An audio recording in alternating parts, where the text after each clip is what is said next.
Olá a todos, ninguém entrou ainda. Estamos aqui fazendo um segundo tempo da live com o professor Marcelo Lopes, engenheiro eletrônico pelo ITA, doutor em aeronáutica e astronáutica pelo MIT e professor aposentado do INPE e formado em teologia e pós-graduado em teologia bíblica pela Faculdade Católica de São José dos Campos. Nós estamos falando sobre quais as relações entre ciência e o psiquismo humano. Estou aguardando o professor Marcelo entrar novamente aqui para eu solicitar a participação dele. Como houve muito conteúdo na primeira hora dessa live, como eu disse, o conteúdo é vastíssimo e o professor Marcelo tem um conhecimento gigantesco sobre o assunto. Ele já fez uma entrevista anterior que está disponível na Web TV São Dimas, da Catedral São Dimas aqui de São José dos Campos, que se chama Bate-Papo Teológico com o professor Marcelo Lopes.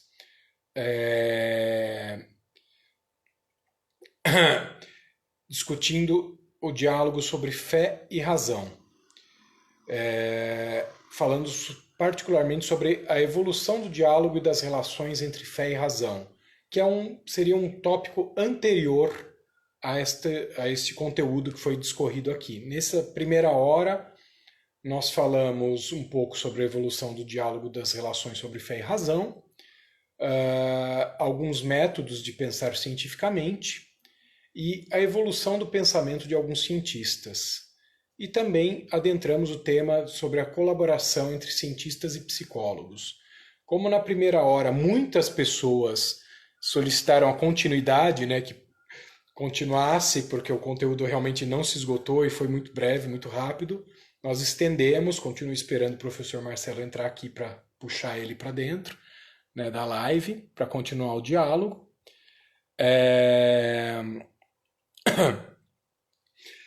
Muitas pessoas pediram, imagino que tenha muitas perguntas, porque talvez o tema dessa live seja o dilema humano, né? A grande questão humana, de tentar integrar o ser humano, ele com ele mesmo, essa ponte que se diz entre o cérebro e o coração, ou entre o hemisfério direito e o hemisfério esquerdo, ou entre o cérebro mais profundo, ali abrangendo o sistema límbico, que compreende as emoções, e o córtex cerebral, que no ser humano é bastante desenvolvido, o telencéfalo, que é onde está a questão da razão, integrando o saber intuitivo emocional e o saber lógico-racional, que é o que predomina na nossa era, como o professor Marcelo disse, né, na primeira parte, ele já entrou aqui de volta, é o que predomina na nossa era.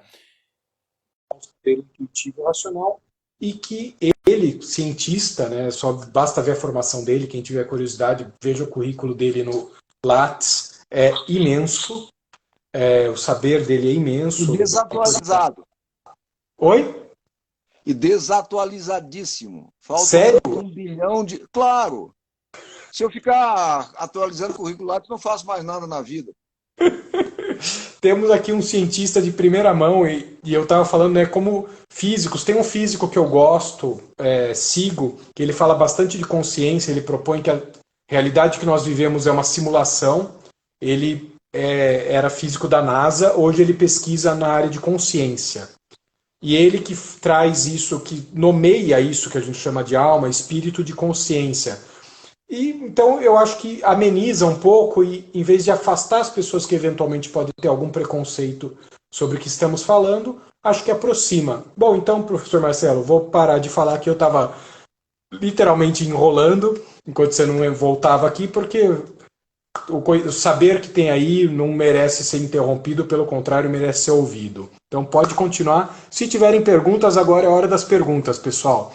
Teve uma última que eu não fiz, porque não deu tempo. Se quiser mandar de novo, se a pessoa já estiver aí, pode mandar, por favor. Pode falar, professor Marcelo. Bom, então, nós fizemos um plim-plim no final da primeira parte sobre a questão lá que você citou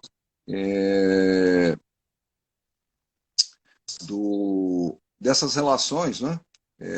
E até esses níveis, eu queria enfatizar ou chamar a atenção para o que está acontecendo agora no nosso tempo. Então, nós estamos assistindo uma espécie de busca, reunião de saberes. Tem que ter um cuidado danado, porque a quantidade de saberes aumentou loucamente e são saberes estranhos, não só a quântica, em ponto, um só um tostãozinho menor, a relatividade muito estranha e há algumas outras coisas muito estranhas, isso no mundo da física, mas em outros mundos também. Bom, mas eu queria também enfatizar um aspecto que eu não falei tanto. O processo, eu peguei agora no intervalo alguns livros que descrevem esse processo de convivência, integração e harmonização, perduram na maior parte do tempo, depois a separação, a antagonização e agora o refluir um pouquinho. Um livro preciosíssimo para quem quiser, que fala dessa história em boa medida, esse livro é único. História da Filosofia Natural, tá? É de um grande autor, muito bem. Ele descreve lá do que a gente consegue buscar na história, né, por períodos, como a filosofia da natureza, ou natural, ela evoluiu, essas fases que eu atropelei aqui rapidamente, e até quando acontece essa espécie, como eu descrevo didaticamente, como se fosse, você corta a cabeça, separa a parte filosófica da parte operacional, ou seja, a cabeça, cérebro, mente, etc., enfim, dá corpos, braços e tudo mais. E este ser de pescoço para baixo continua andando feito um zumbi por aí, tá? E rebatiza ele de ciência. E a parte do pescoço para cima se chama de filosofia da ciência. Os cientistas, em geral, não conhecem, não têm o menor interesse, não são expostos à filosofia da ciência, e os filósofos da ciência, em geral, não sabem fazer ciência nenhuma.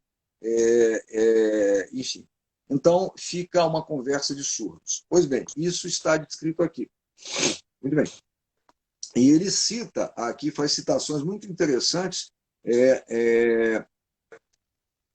dos tais 3 períodos de 200 anos a que o Bacon se refere. Tá? Ele cita nesse livro aqui. Também, enriquecendo um pouco mais esse processo, que houve uma exacerbação de para parte, né? Quer dizer, vamos chamar de racionalistas, iluministas e materialistas de um lado, e os outros vamos chamar de idealistas, ou alguns hoje chamam de fundamentalistas, etc. Quer dizer, exacerbaram para os dois extremos, da razão e da fé. Quer dizer, como diziam os romanos, a virtude está no meio, em médio virtus.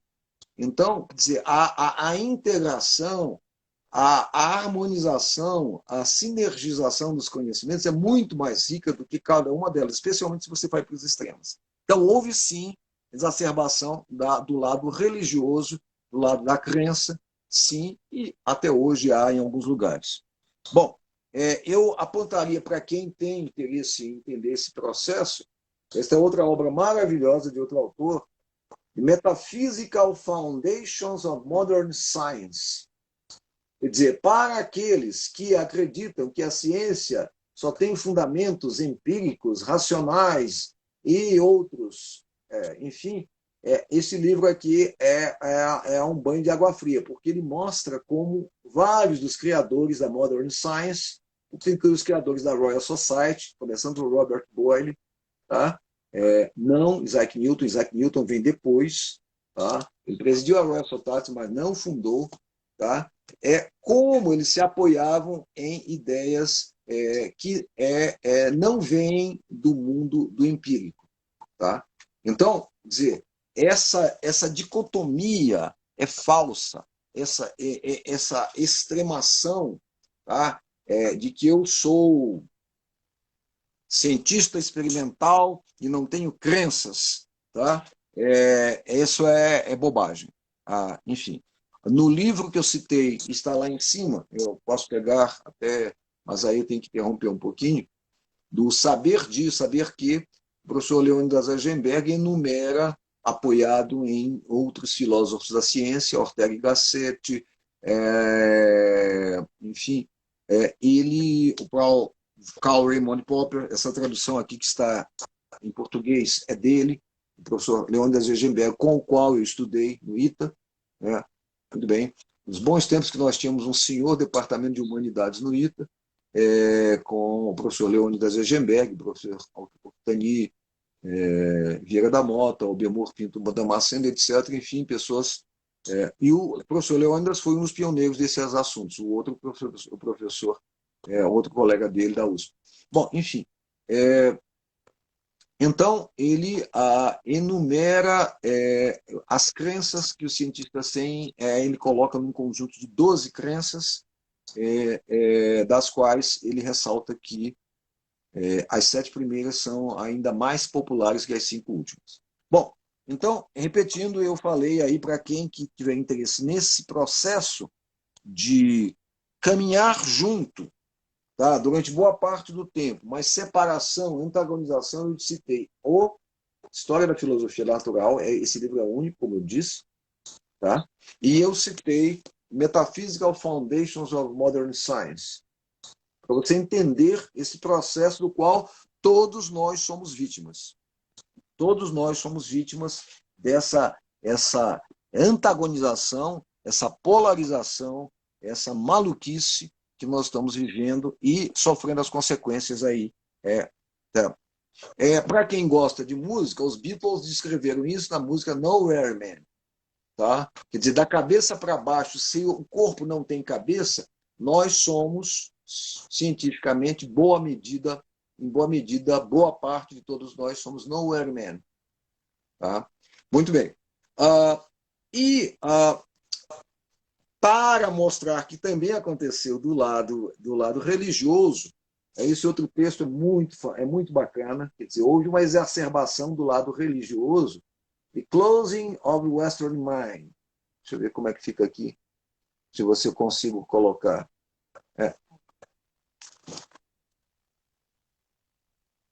Tá? Então, quer dizer, houve, para a parte, uma exacerbação dessas posições extremas e a sinergia, o livre pensar, o discutir das ideias, o contrapor, como felizmente, eu citei aqui Pauli e Jung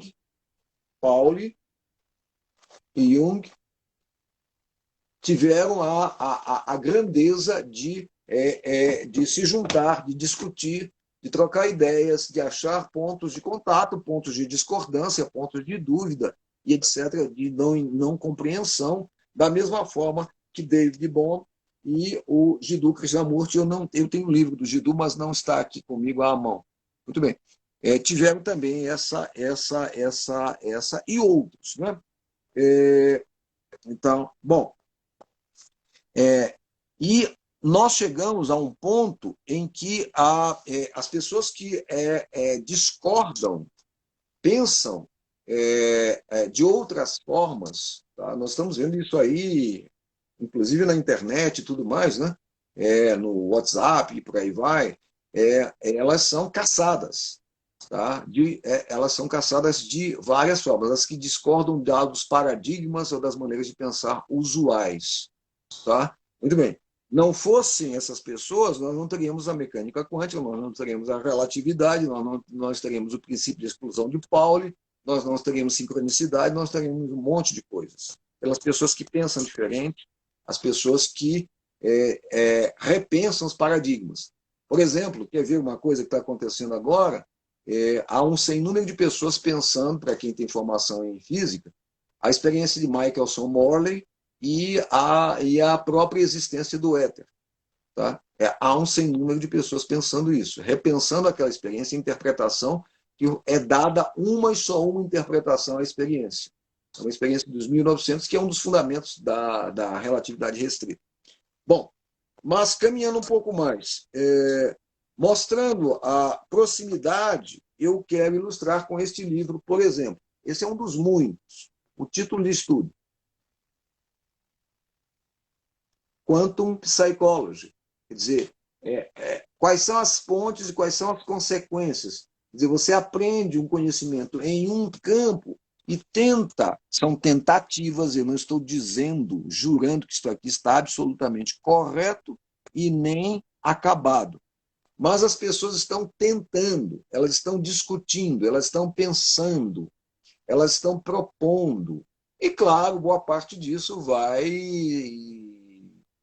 ser esquecido, abandonado, enfim, mas elas estão tentando. O processo é muito importante de pensação.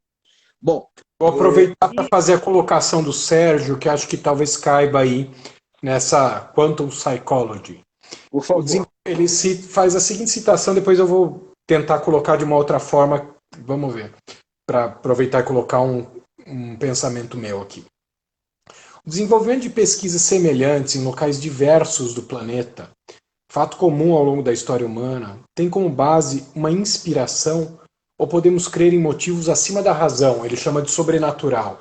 A colocação, essas simultaneidades, que é um pouco diferente da sincronicidade do Jung, né, mas coisas que despontam igualmente em grupos diferentes. É que hoje, com a velocidade de circulação da informação, não dá mais para falar disso, mas há um tempo atrás ainda dava, mesmo em animais. Né, um grupo de animais aqui isolado de outro desenvolve um saber, automaticamente o outro desenvolve também, simultaneamente. E o que seria, talvez, esse sobrenatural? Né? Para mim é um pouco claro, eu que gosto de acompanhar não tanto como deveria, como né, os desenvolvimentos da física, é impressionante ver os questionamentos que a física está fazendo hoje em dia e as questões sobre as quais ela está se debruçando, que é isso, tentar explicar esse desconhecido. Então, qual que seria a leitura para dar uma resposta aqui ao que o Sérgio propôs? A resposta é múltipla. Dou uma resposta curta, a resposta é múltipla na minha visão. Eu tenho notícia quer dizer, relatos de eventos de todos os tipos. Tá? Por exemplo, está no livro nesse livro sobre relatividade de Pauli, ele cita muito corretamente 3 precursores da teoria da relatividade. A maior parte das pessoas só ouve falar em Albert Einstein, mas houve precursores, em particular, ele cita, Pauli cita, não sou eu, hein? Muito bem. Isso foi para uma enciclopédia de física nos 1900 e, enfim, presidida pelo Arnold Sommerfeld. Eu estou falando E ele ganhou o prêmio Nobel também, além de tudo, né? O próprio Pauli. Sim, Paulo, depois. Mas aqui foi com 21 anos de idade, isso aqui foi digamos, o versículo que ele colocou sobre relatividade na enciclopédia sobre física que o Arnold Sommerfeld, que dava aulas na Universidade de Munique, o perfilhou. Muito bem. Viu o aluno mais brilhante que ele teve, entre todos os alunos brilhantes, foi o Pauli. Bom, anyway, ele diz aqui que o Lorentz, as transformações de Lorentz, é um precursor. Depois, Poincaré, tá? Fiz uma série de papers, e aí ele tem o cuidado de dizer que, independentemente, Albert Einstein propôs um artigo, o Poincaré havia, digamos, colocado uma série de artigos de Poincaré sobre relatividade, inclusive um de 1904, com uma vestimenta um pouco diferente, variáveis diferentes, um linguajar um pouco diferente, e o Albert Einstein, independentemente, propôs um dos artigos dele de 1905. Bom, enfim, ele diz isso aqui, fala dos 3. E, na sequência, ele faz como rigorosíssimo, o mais rigoroso físico dentre todos os físicos que houve, tá? Muito bem, corrigia Einstein, corrigia todos os outros, puxava a orelha de todos os outros. Ele é extremamente preciso e rigoroso.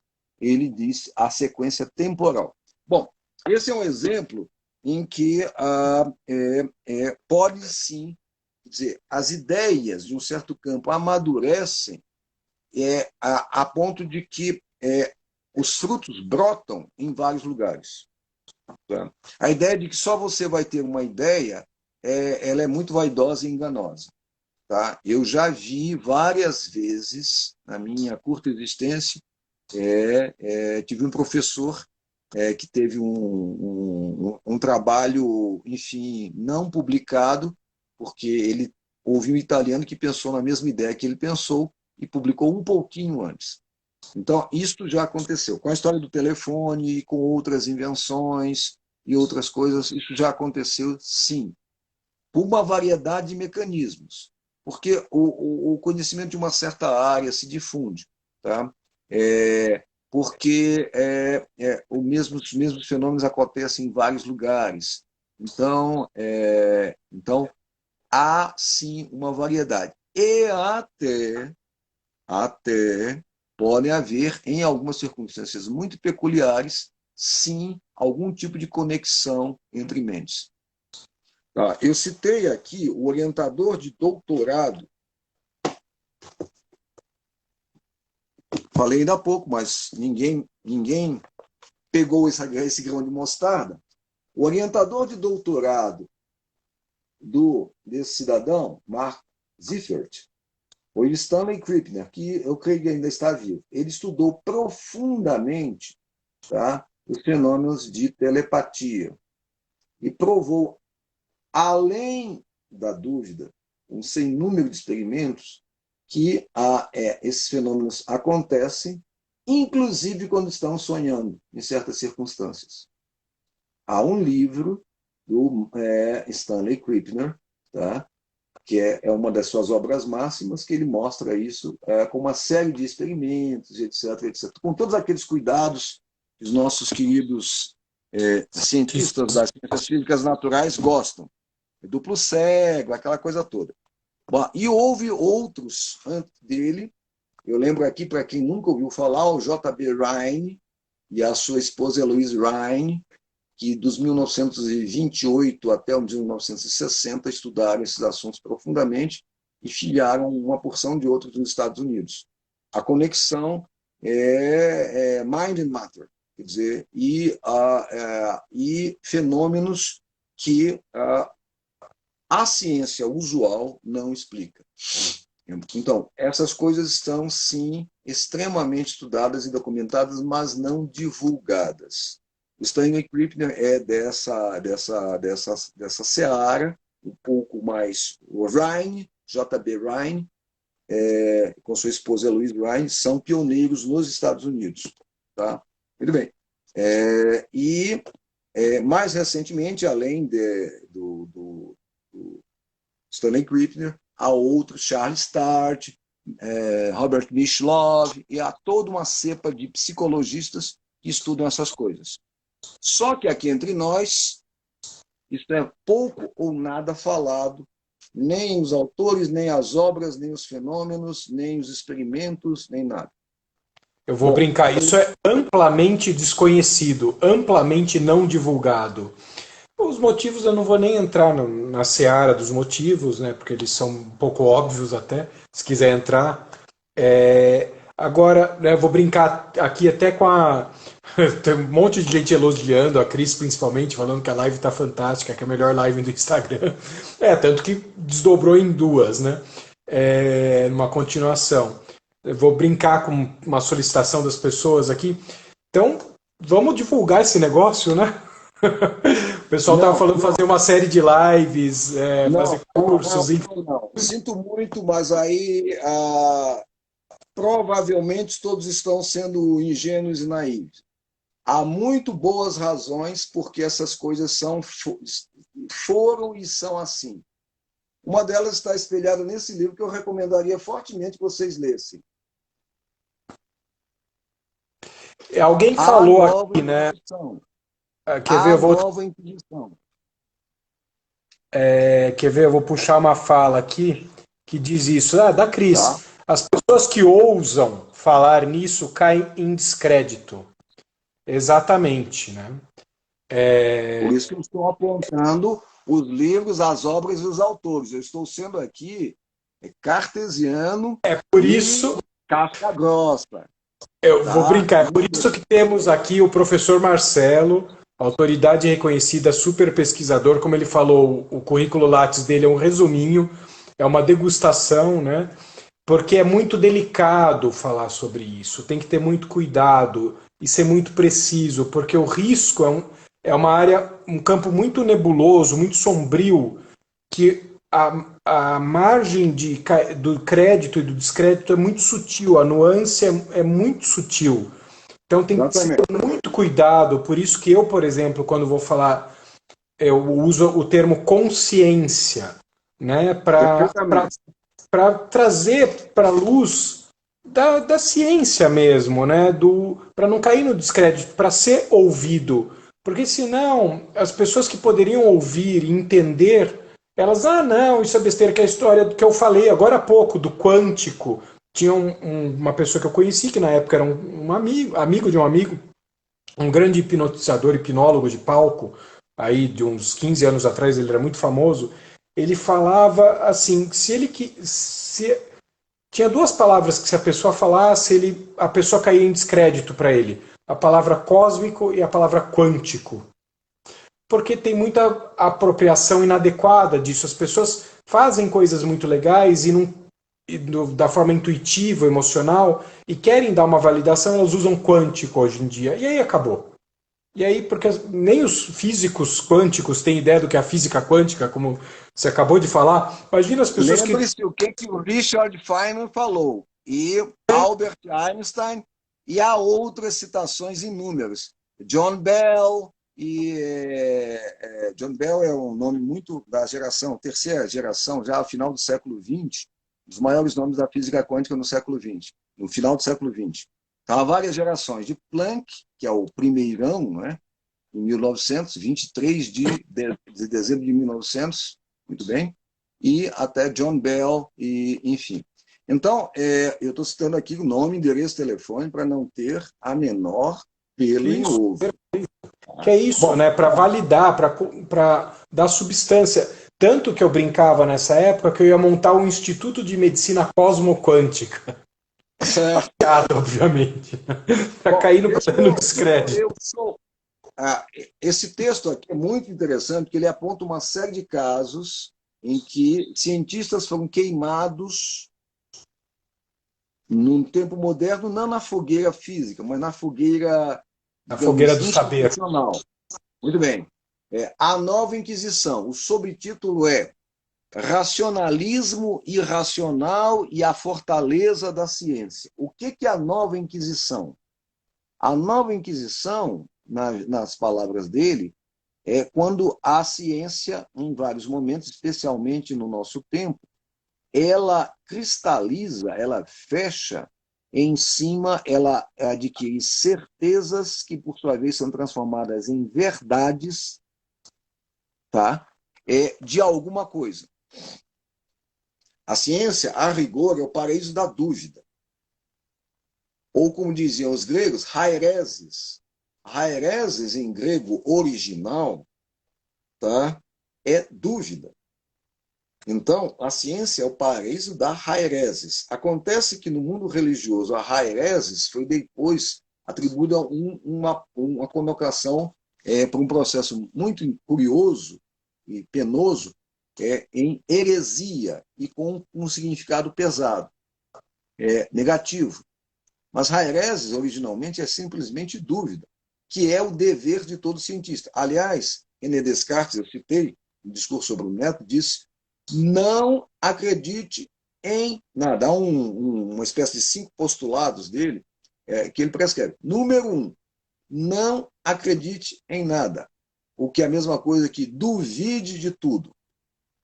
Só aceite alguma, digamos, afirmação após uma exaustiva, eu diria quase demonstração ou verificação da sua veracidade, da sua plausibilidade. E por aí vai. Então, e esse tipo de atitude, Descartes, sobretudo enfatizando o método dedutivo, Bacon enfatizando o método indutivo. França, Alemanha, 1600 Bacon um pouco antes de Descartes, morreu em 1623, 24, e Descartes foi até 1650. São os fundamentos da nossa maneira de pensar. Só que a gente esqueceu o que eles disseram. Tá?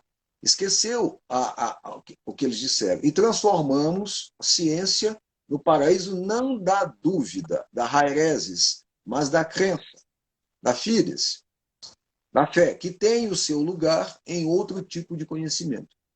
Muito bem. Por isso que esse título. Há um sem número de cientistas e filósofos que, ao longo da história, foram penalizados. Tá? Começando, todos lembram de Sócrates. Tá? Todos lembram de Sócrates. Entre outros crimes que Sócrates foi acusado de subverter a juventude ateniense, estava de ensinar geometria e astronomia. Pasme você, que coisa terrível. Tá? Muito bem. Platão foi preso. Curiosamente, os livros de filosofia só falam pedacinhos bonitos da história desses homens. A Platão foi preso, tá? E teve que fugir da prisão. Muito bem. Aristóteles caiu em desgraça depois da morte de Alexandre. E, para não ter o mesmo destino de Sócrates, beber cicuta, que é um veneno mortal, teve que fugir. E por aí vai. Tá? Pitágoras, assim como Parmênides, assim como Zenão, foram se exilar na Itália. Ou seja, no fim do mundo das colônias gregas. Tá? Zenão e Parmênides, e depois Zenão, seu discípulo em Eleia, é o centro da Itália, e Pitágoras em Crotona, que é o centro-sul da Itália. Então, há um sem número. Giordano Bruno porque pensou na existência de outros mundos, além de outras estripulias que ele fez, tá? Acerca deste mundo e outros mundos, é a obra máxima dele, tá? Ele foi preso e depois foi queimado. Tá? Galileu quase tinha o mesmo destino, a não ser graças à sua amizade com o Papa, que lhe deu prisão domiciliar, ainda que sem tornozeleira eletrônica. Ele foi um quebra-galho, um arranjo entre amigos. Muito bem. Ele ia para a fogueira mesmo. Bom, e assim vai. O Werner Heisenberg, tá? Estava lendo ainda ontem à noite, às 2 da manhã, de ontem para hoje, tá? Livrou a cara de vários colegas, porque ele, durante um certo tempo, ele foi o queridinho dos nazistas, mas depois ele mesmo caiu em desgraça. Tá? Muito bem.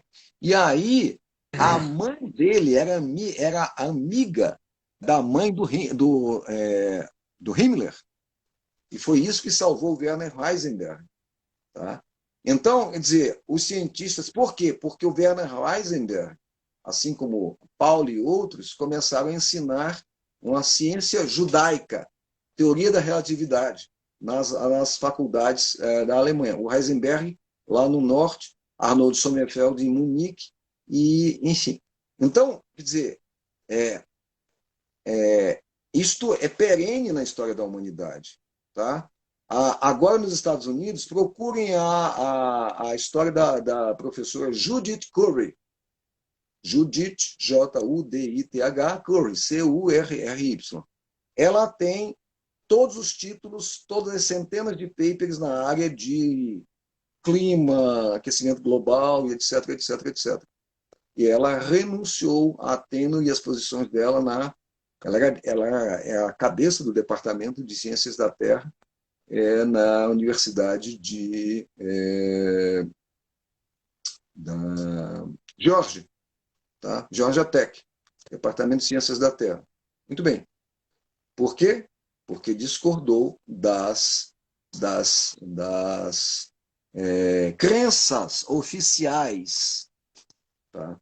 Então, tenham muito cuidado com isso. Todos que estão me escutando, tenham muito cuidado e não interpretem minhas palavras erradamente. Tudo que eu falei aqui tem fundamento e eu mostrei as referências. Bom, mas eu Professor, queria falar uma outra coisa que eu ia falar no final ah, da primeira parte, ficou plim-plim. Tá?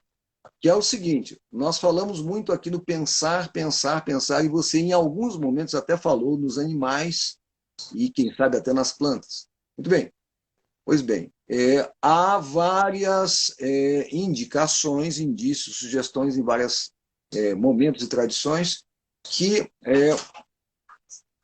o pensar ele é sim uma faculdade magnífica, mas há outra ou outras vias de apreender saberes, em particular o sentir. Tá? E, de certa forma, em certas tradições, se procura até é, é, você. Cadê a mulher? Então, você, digamos, tentar parar de pensar, o que é muito difícil. Esse é um dos ideais do yoga. da Tá? meditação, sim, perfeito. Tá?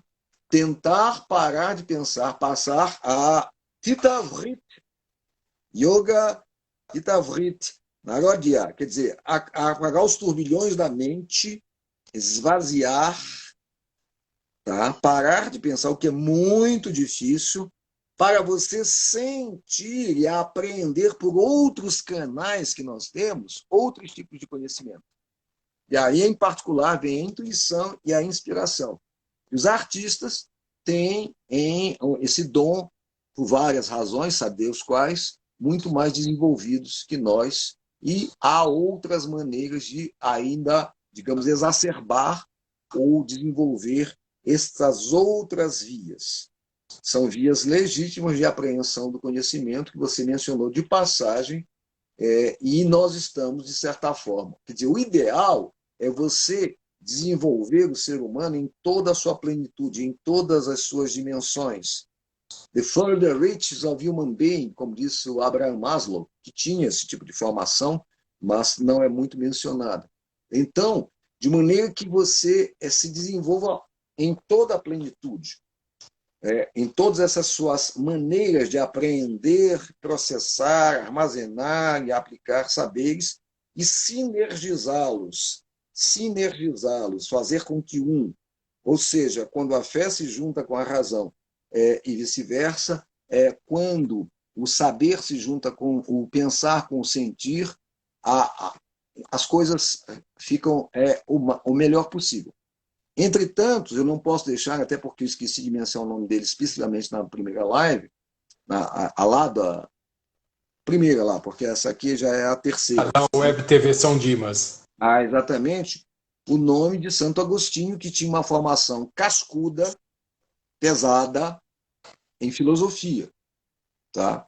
E, no entanto, ele fez esse caminho, depois de muitas décadas, o caminho para o lado religioso e juntou as duas coisas.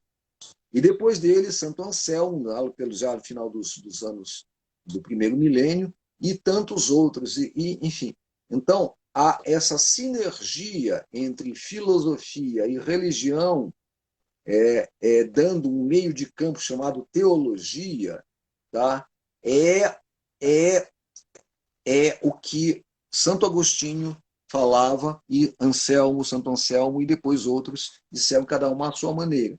Quer dizer, a fé iluminando a razão a iluminando a fé e por aí vai. Quer dizer, eles não usavam a palavra sinergia, não usavam a noção de propriedades sistêmicas emergentes, das quais eu falo nos cursos de engenharia de sistemas e requisitos, que eu criei no INPE, junto com os colegas, e agora virou um programa de pós-graduação e tem um monte de gente, a Cris está nele, tá?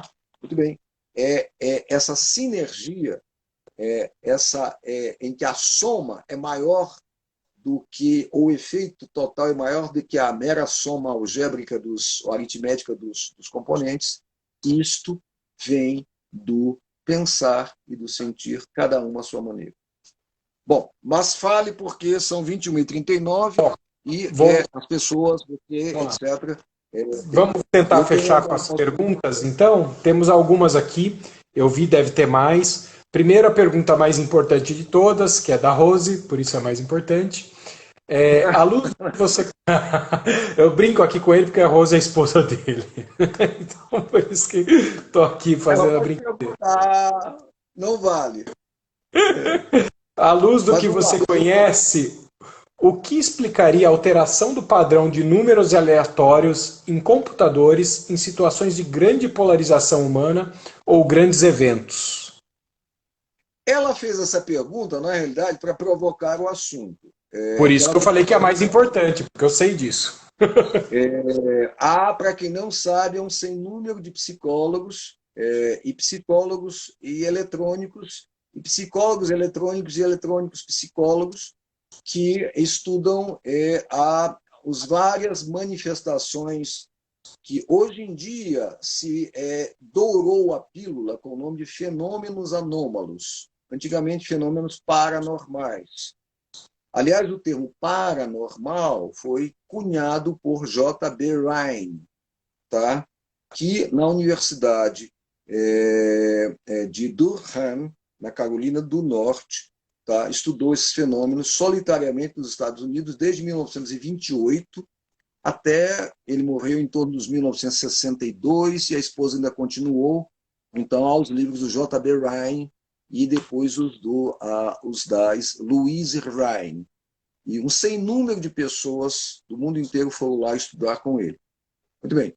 Entre tantos fenômenos, ele estudou a telepatia, mas sim, uma série de outros, eu não vou puxar esse assunto aqui, mas, em particular, o fato de, com a mente humana, individualmente, ou, em particular, quando existem ajuntamentos humanos polarizados por alguma razão ou por algum veículo, que pode ser uma manifestação esportiva, artística, religiosa, política. Isso, para os físicos, que têm formação em física, alinha os domínios magnéticos e se provoca um momento magnético que é a soma de todos os domínios magnéticos.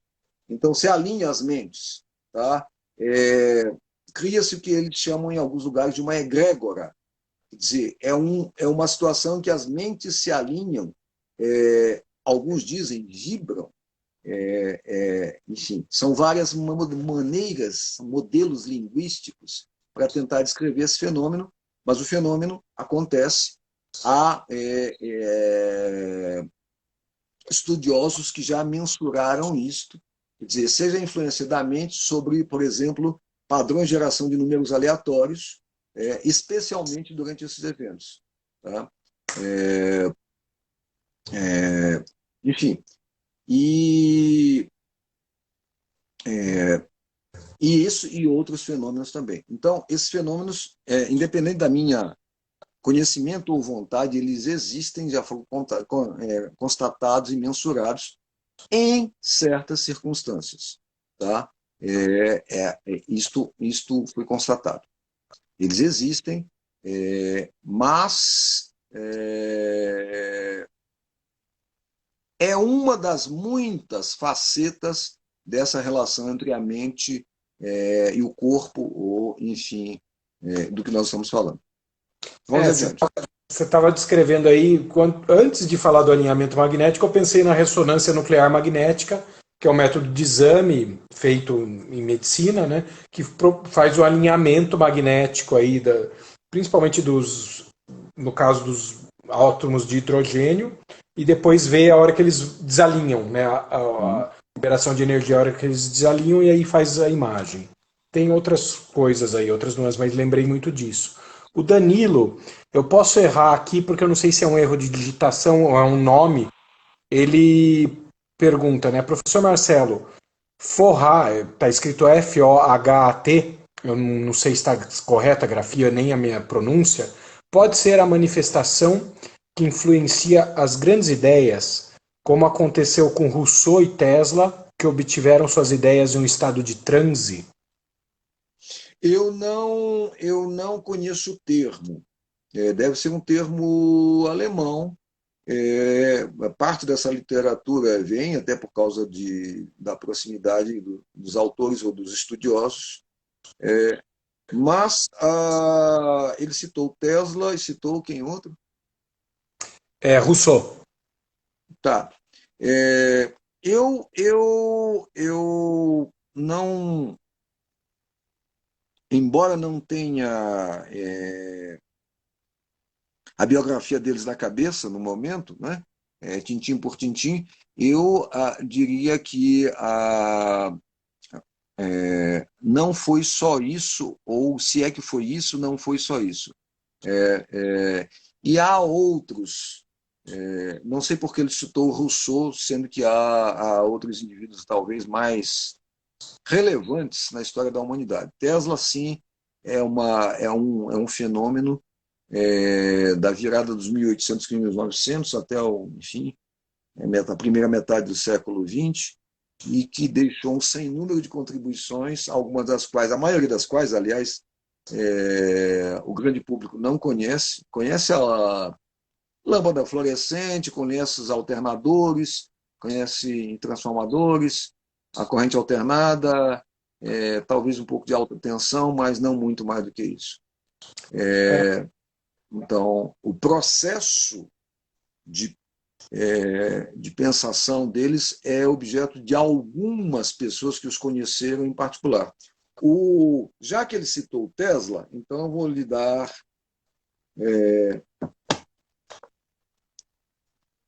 a tese de doutorado do Mark Seifert, Mark M-A-R-C, Seifert, S-E-I-F-E-R-T, sob orientação de Stanley Krippner, tá? Stanley-Krippner, tá? A tese de doutorado dele é sobre a investigação da vida, a biografia e a mente do Tesla.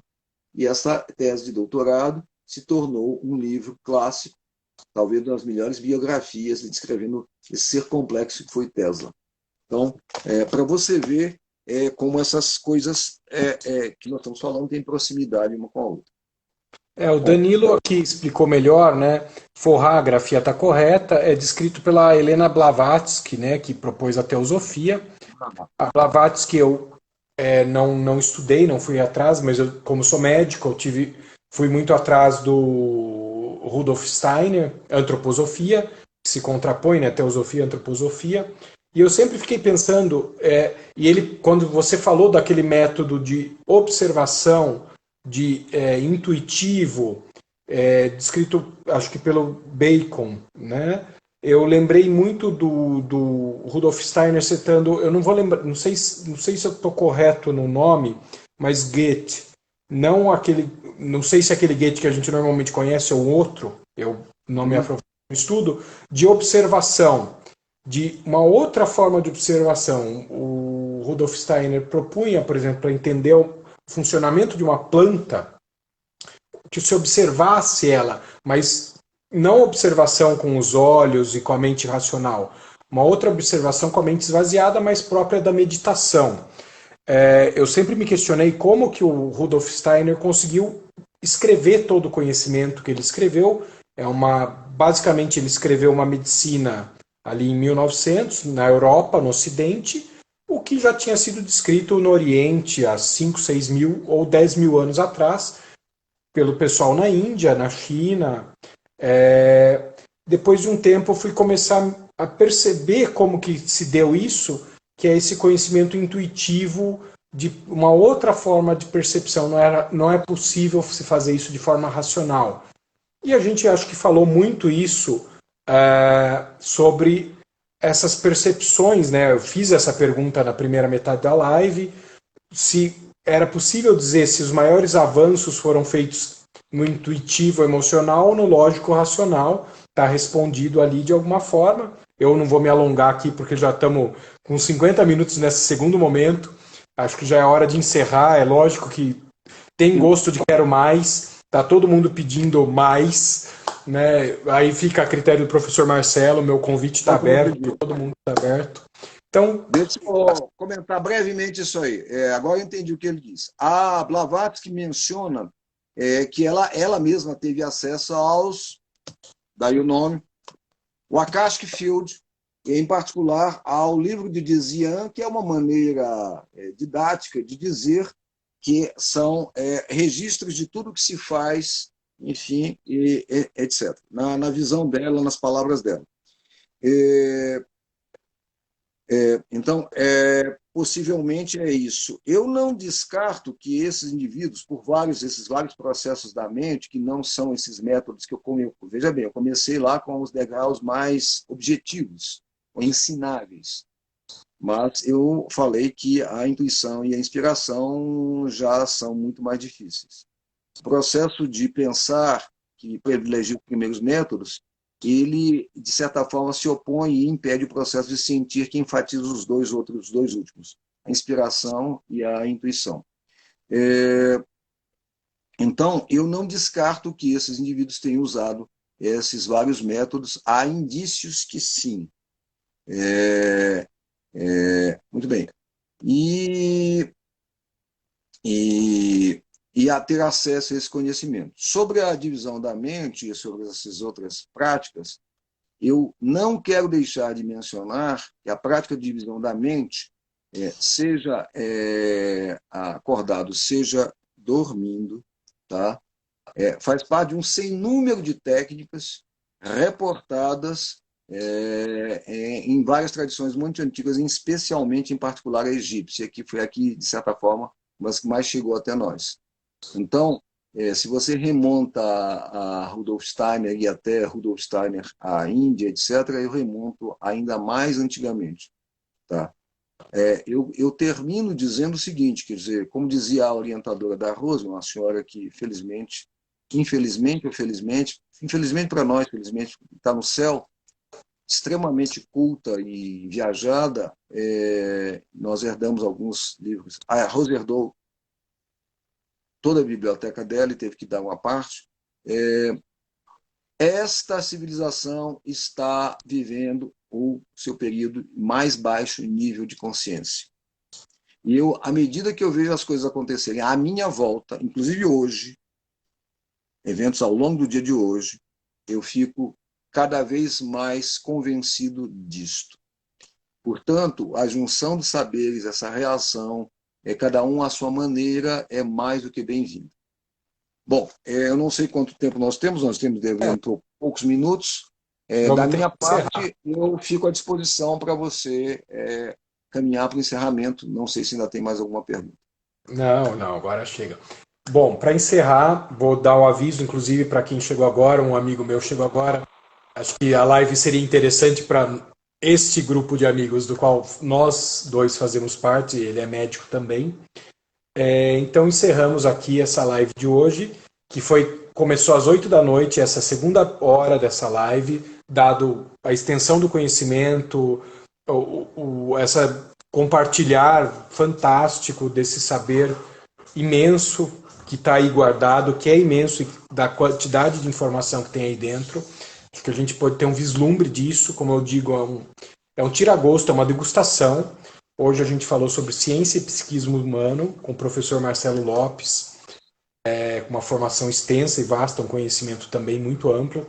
Um privilégio ter você aqui, agradeço a Cris que nos apresentou, a você por se disponibilizar primeiro para 1 hora, depois para 2. Achei fantástico, acho que todo mundo. O gosto de querer mais é inevitável. As duas partes vão ficar aqui gravadas no IGTV, no meu Instagram, @Dr. Eduardo Guarilha. Essa live faz parte de uma série de lives sobre psiquismo humano e diversas áreas do saber. A semana que vem vamos ter a Cris Zavati aqui, falando sobre psiquismo humano e gêneros, com ênfase no feminino e o diálogo disso. O professor Marcelo também sei que poderia falar muito sobre isso.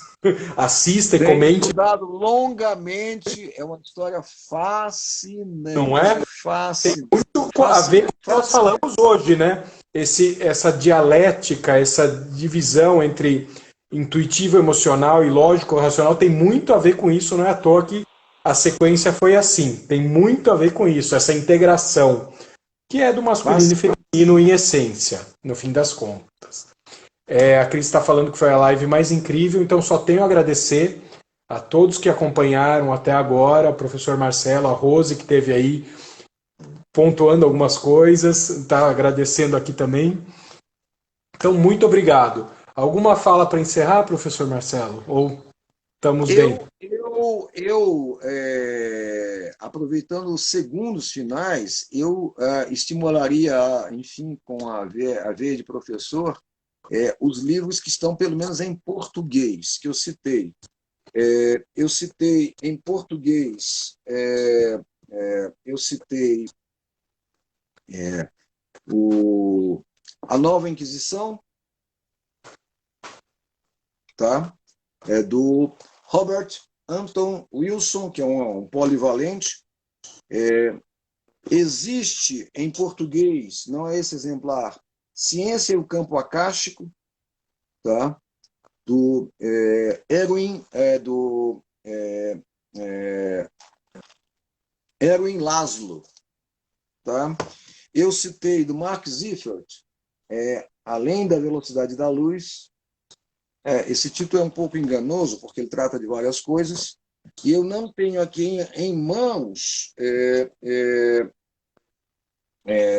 para quem quer metodologia cascuda, Carl Raymond Popper, ele fala do método dedutivo e fala do método indutivo. Ele prefere o dedutivo, o que é uma espécie de defeito da parte dele. E eu citei um livro que existe em português, estou com ele aqui na tela. Ele tem uma capa muito curiosa, que O Enigma Quântico. Eu vou tentar mostrar uma imagem dele no apagar das luzes. Não sei se vocês conseguem ver. Um pouquinho mais para baixo. Um Tá? pouco mais para baixo. Aí, deu. Eu vou colocar a capa dele em inglês. Existe ele em inglês, claro, o original dele é em inglês. Deixa eu ver. Não, não, não. Deixa eu ver. Do Didu Krishnamurti e o David Go existe. Isso não existe em português. The Ending of Time. Tá? Um pouquinho mais para baixo.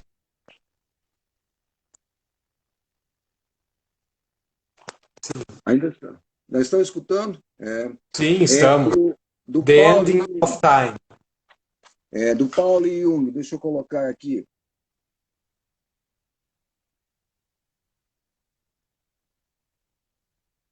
Eu fiz questão de colocar os livros que têm a figura dos dois na capa, para não haver a menor dúvida de que eles interagiram. Paulo e Põe Jung, um pouco mais longe. Um pouquinho mais longe. E para baixo. E vira para baixo. Pauli e Jung. E aqui é a foto dos dois. Ok? Sim, perfeito. Só comentar aqui, responder o Alírio. Sim, sai invertido para todo mundo, que é por causa que a câmera frontal do celular ela inverte mesmo as imagens. Bom, depois vocês plantem bananeira e leiam. O livro todo de cabeça para baixo. Vocês de cabeça para baixo. Em posição de yoga, né? Na invertida. Exatamente. Aí vai ser perfeito. Tá bom. Bom, tchau. Muito obrigado. Saúde, cuidado com as maluquices da Covid, que vocês agora têm uma ideia um pouco melhor de onde vem, né? E lembre-se de competência técnica, 2, guiadas pela maturidade moral e guiada pela orientação espiritual, tá? Sem isso, nós voltamos à barbárie. Obrigado, saúde a todos e até outro. Boa noite. Tchau, tchau.